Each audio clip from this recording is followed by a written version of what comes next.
welcome back. Oh man, today's going to be a lot of fun. When I was a kid, I wanted to be a writer, and I wanted to run around chasing ambulances and write stories and watch the news as it happens. Well, it never exactly happened. But today, you're going to find out what it's like to be a newspaper editor. My name is Dacquino. Our guest is Bob Dumas. Bob! Thanks for having me, Vin. Oh, it's a pleasure. I love what you do, and I think the audience is going to love it just as much. Who are you? When did this all start? Let me guess. You were a high school reporter. I was. Well, I worked on all the requisite things in high school, the school newspaper, the yearbook, all that sort of stuff. Because I was always interested in writing and photography and those sort of things ever since I was a little kid. You know? Wow. So you got involved with that right away. What kind of stories did high school kids write? a lot of it was sports. You know, Yeah, of I was a course. stringer for the Poughkeepsie Journal, which is a Gannett paper sister to the Journal News here in our area. But yeah, I would cover sports games and literally phone in the results to the reporter on the other end. I wrote some personality profiles that I submitted to the local paper, stuff like that, you know, when I first started out. But I always knew I wanted to, I wasn't sure whether I wanted to go to television, radio, newspaper, that sort of thing. That got figured out for me.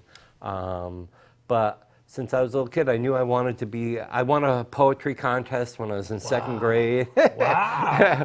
And It's a little early. Yeah, I won a poetry contest, and it's a poem that that I actually still have a copy of. Do you remember it? You're not going to make me recite it. Yes, I am. Oh my God. It was about our trip, the trip my family took to Washington, D.C. when I was like 7 years old, you know, and I wrote a poem about it, and I think for everybody's sake, I'll You pass on that. Yeah. Right. But yeah, from the get-go, I mean, and like I was telling you earlier, in middle school, I grew up in the 70s, so I was surrounded by the whole Watergate controversy. Oh, yeah. And I watched that growing up, and I saw what journalism did for the country back then, and you know, watching Woodward and Bernstein, and I was like, I want to take down the government, you know. So Yeah, I mean, you know, I hear you 100%. I watched that show, and I walked away from that show the way that some kids walk away from these superhero shows. Right.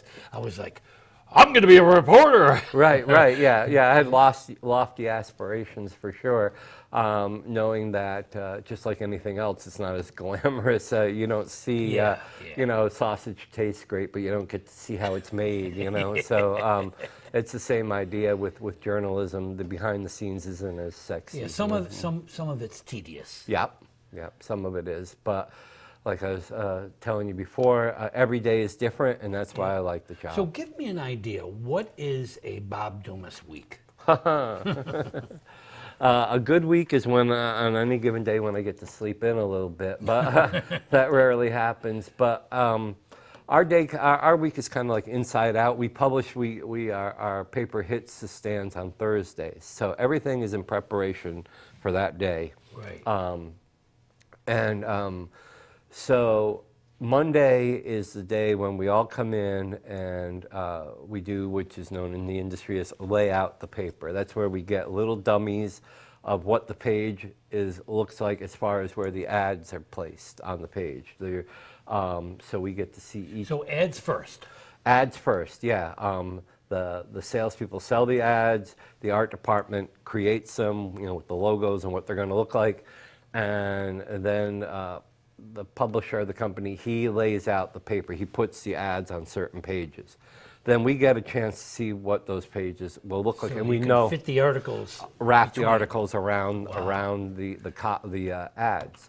We get those dummies on Monday, and I go through this entire process where I go through my list of stories, and I measure them in column inches. We translate number of words in the stories into number of column inches. How many inches will fit on that page?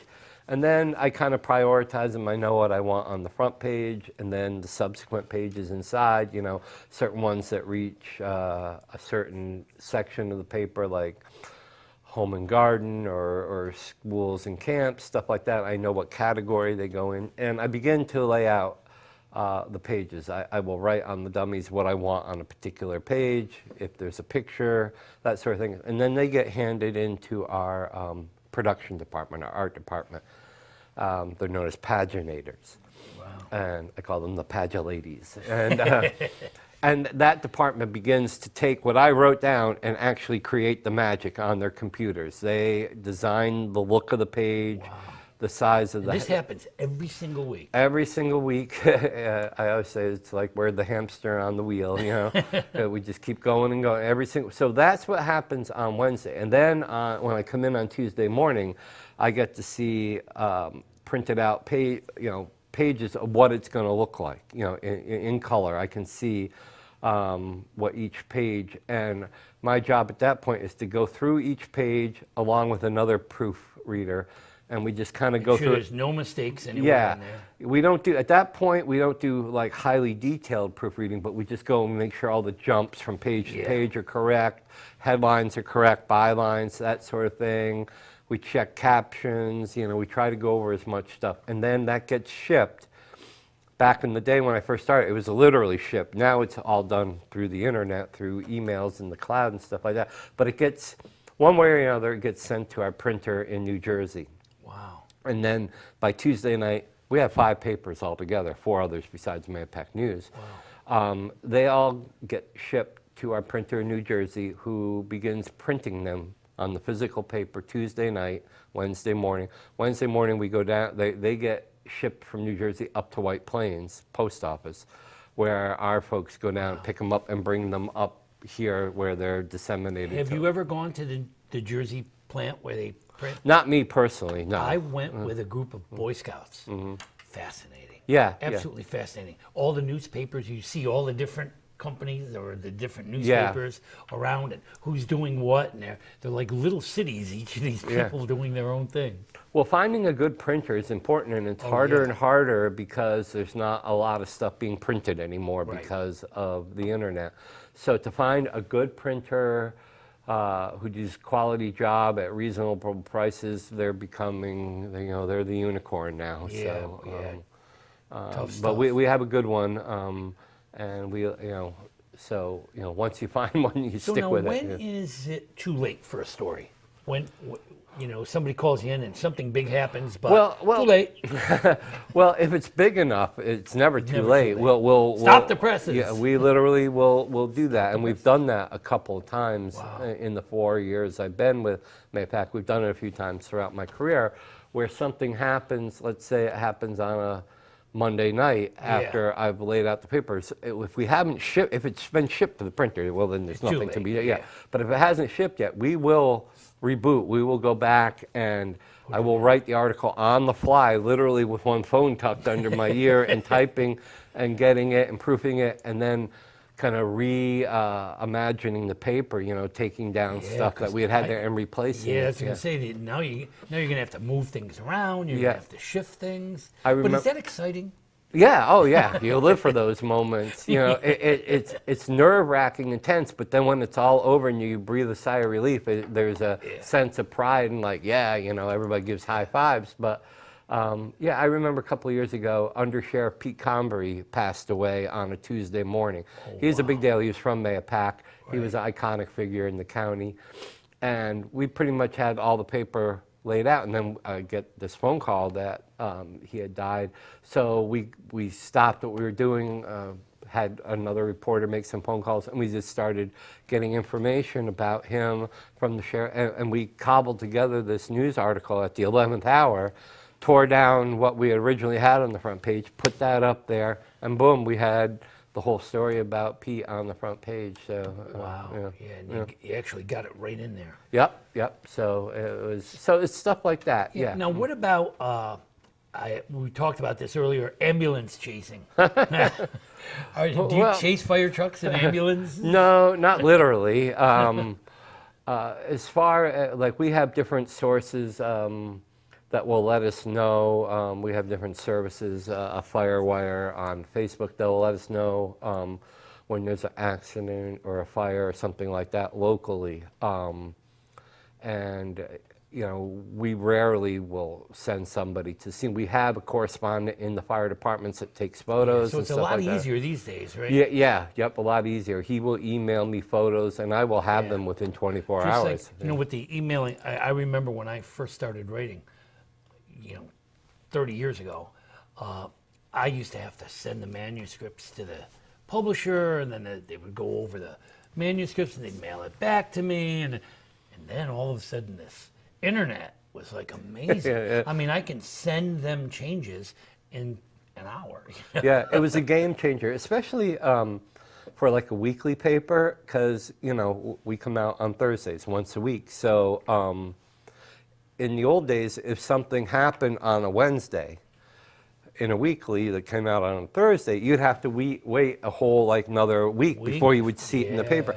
Now, thanks to the internet, we have a website, Tap Into, where if there is breaking news, we can put it up on our website, in real time as it's happening, and we send out, people sign up, they get email blasts. So if breaking news has hit our website, people are notified on their phones or tablets or whatever, and they can just tap it and they can read the story.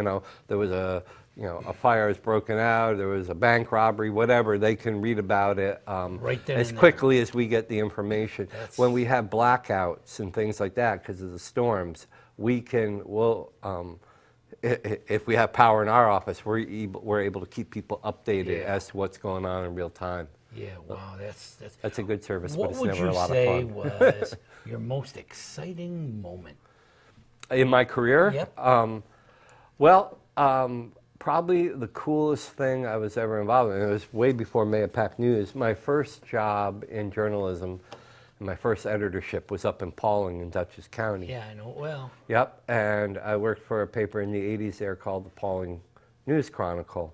And we covered Patterson, we covered Beekman, Pauling, and Dover.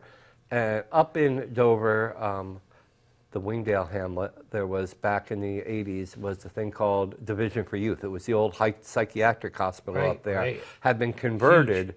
Yep, it had been, it had closed down, and then the state converted it into a what they called DFY, Division for Youth. It was basically a prison for kids. Yeah. If you had committed a crime before you were 18, it was juvie hall. And so I had worked there right out of college before I could find a journalism job. I needed a job. I took a job there until I could find something in journalism. I worked there for about a year. So I had a lot of acquaintances there, and some of them started calling me up and stopping by the office and say, hey, you should know what's going on up there. I was like, what's going on?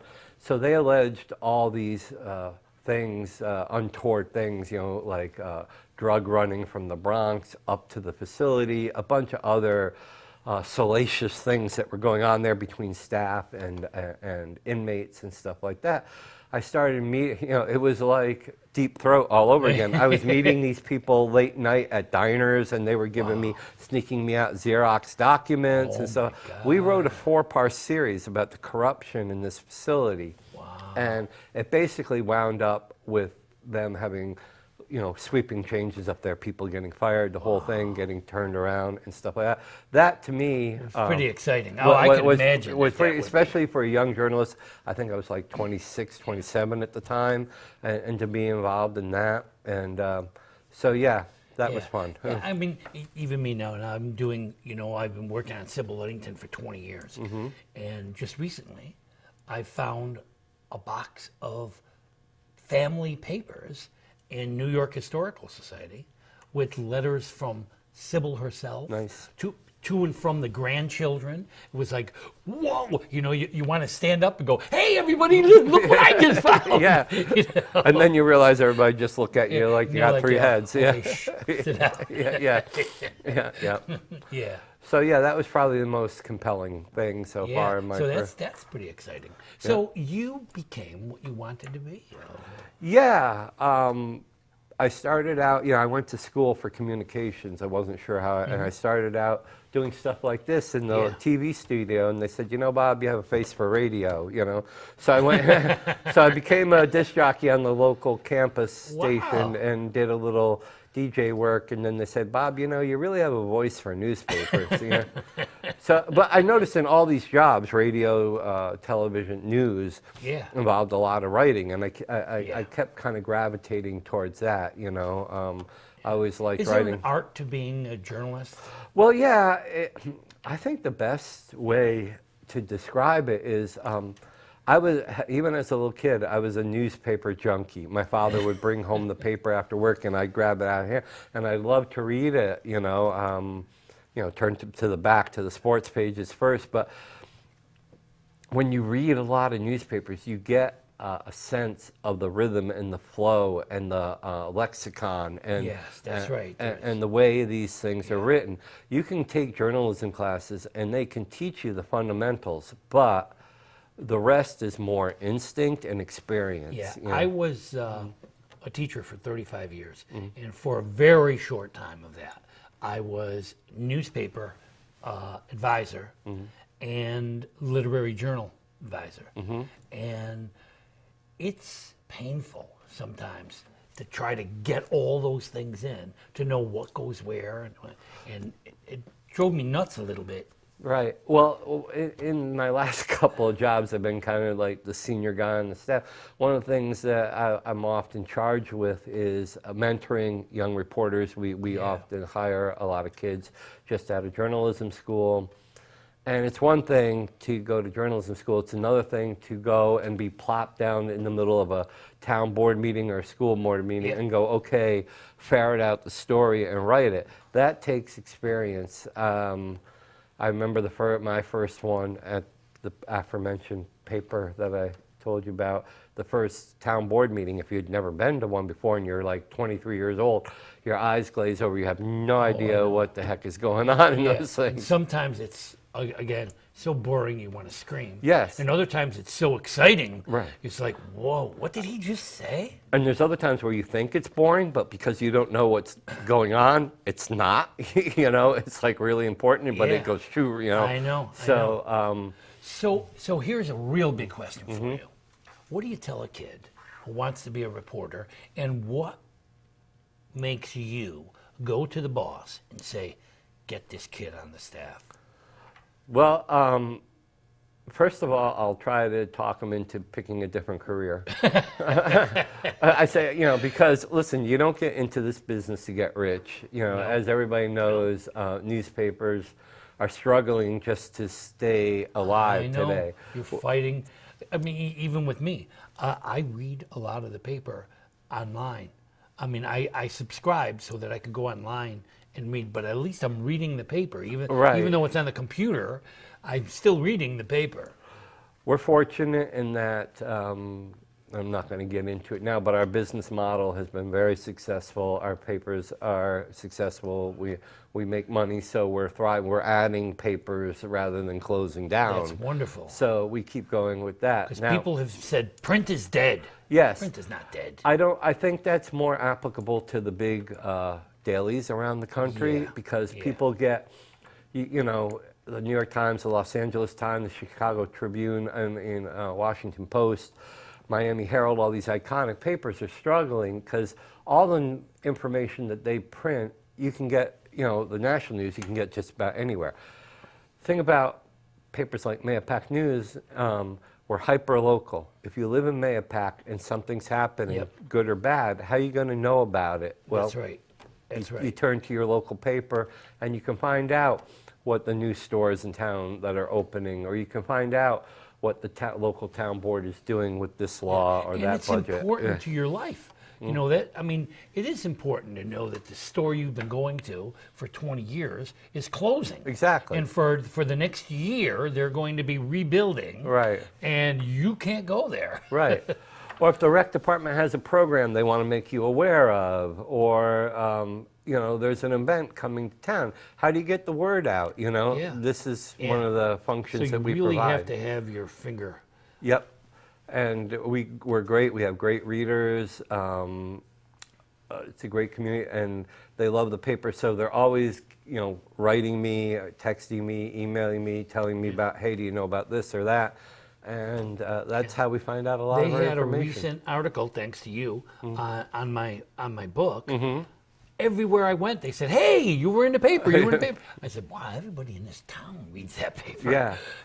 We found a way to balance the internet with the traditional paper.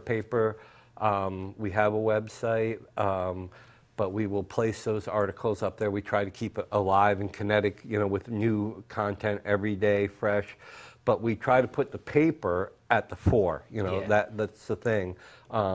The website is great for things like breaking news, if there's a fire or some sort of crime or something happens, somebody passes away, and this information needs to get out there ASAP, we can use the website rather than wait a whole news cycle for people to read about it in the paper. So that's where so we've made the internet our friend instead of our competitor. Right. That's really what you have to do. Mm-hmm.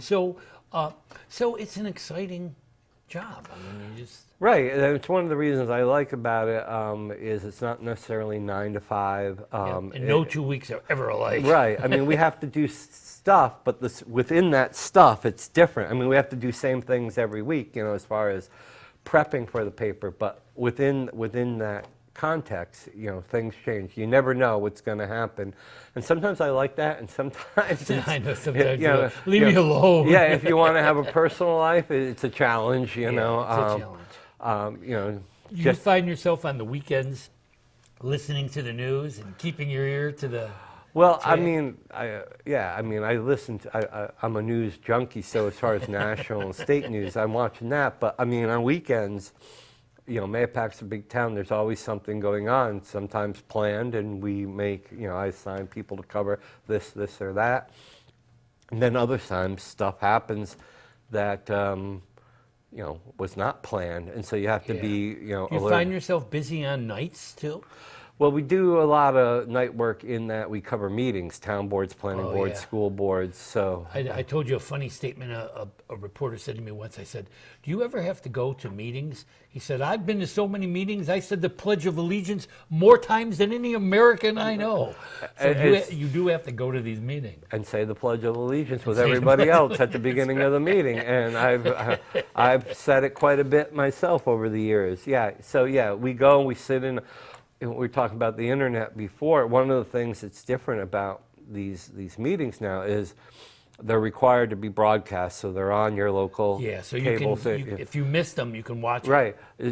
Oftentimes you can watch them in real time, and you can watch them on your TV at home. I like to be there for the networking opportunities and because then if someone says something, you say, "Excuse me, can I ask you about what you said?" I will follow them out into the lobby, literally, and say, told you were an ambulance chaser. and say, "Can you clarify what you're saying?" Or just like, tell me how to spell your name correctly. That's very important. Oh yeah.